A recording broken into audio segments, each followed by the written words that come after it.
গ্যাস্ট্রিকের সমস্যা।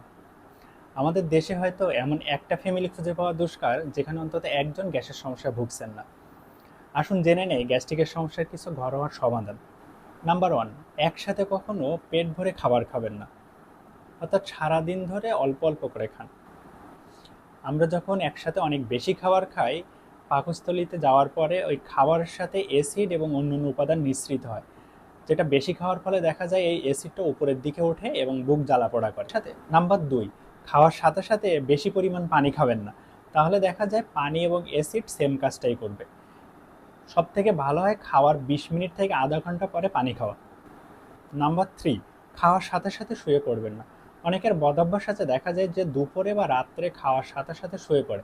খাওয়ার সাথে সাথে শুইলে দেখা যায় যে আমাদের পাকস্থলী এবং বুকের লেভেলটা সমানে চলে আসে, যার ফলে খাবার এবং অ্যাসিডটা আমাদের বুকের উপরের দিকে ওঠে, যার ফলে দেখা যায় যে গ্যাসের সমস্যাটা বৃদ্ধি পায়। সব থেকে ভালো হয় খাওয়ার পরে কিছু হাঁটাহাঁটি করে তারপরে শুয়ে পড়া। নাম্বার ফোর, রাতের খাবার অবশ্যই আগে খেয়ে নেবেন, অর্থাৎ ঘুমানোর কমপক্ষে 4 ঘন্টা আগে খেয়ে নেবেন। এর ফলে দেখা যাবে আমরা যখন ঘুমাইতে যাই বা শুইতে যাই তখন আমাদের পাকস্থলীটা খালি থাকে, যার ফলে আমাদের অ্যাসিডটা উপরে আসার কোনো সুযোগ থাকে না, তো থাকে। এবং সব থেকে ভালো হয় আমাদের বেডটা যদি আমাদের বুকের দিকে একটু উঁচা থাকে, যার ফলে দেখা যায় পাকস্থলীর থেকে অ্যাসিডটা উপরে উঠতে পারে না। নাম্বার ছয়, এমন খাবার খাবেন না যেটা খেলে আপনার এই সমস্যাটা বাড়ে।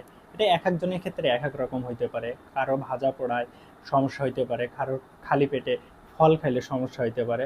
অর্থাৎ আপনার যে খাবারটায় সমস্যা হয় সেটা খালি পেটে খাবেন না।